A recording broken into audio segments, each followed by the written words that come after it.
एक छोटा सा गांव था, वहाँ एक नेकदिल कबूतर रहता था। वह हमेशा दूसरों की मदद करता। गांव में जोर की बारिश हुई, सब लोग अपने घरों में बंद हो गए। एक नन्हा सा चूहा बारिश में भीग रहा था और सर्दी से कांप रहा था। कबूतर ने यह देखा तो तुरंत अपने घोंसले से नीचे आया और बोला, आओ दोस्त, मेरे घोंसले में छुप जाओ वरना तुम बीमार हो जाओगे। चूहा खुशी खुशी घोंसले में आ गया। बारिश रुकने तक दोनों दोस्त एक दूसरे को कहानियां सुनाते रहे।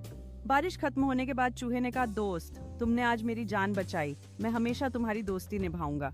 सबक, हमें हमेशा दूसरों की मदद करनी चाहिए, चाहे वे बड़े हों या छोटे। इस कहानी से हमें ये सीखने को मिलता है कि सच्ची दोस्ती और मदद कभी भी छोटी नहीं होती। जब हम दूसरों की मदद करते हैं तो हम न केवल उनकी जिंदगी बेहतर बनाते हैं बल्कि अपने दिल को भी खुश रखते हैं। यही है सच्ची दोस्ती का जादू, जो हमें एक दूसरे के करीब लाता है और हमारे दिलों में सुख भरता है। इस तरह उस छोटे से गांव में नेकदिल कबूतर और नन्हा चूहा एक दूसरे का सहारा बन गए और उनकी दोस्ती सबके लिए मिसाल बन गई। उनकी दया और मित्रता ने गांव के सभी जानवरों को एकजुट कर दिया, जिससे हर कोई एक दूसरे का साथ निभाने लगा।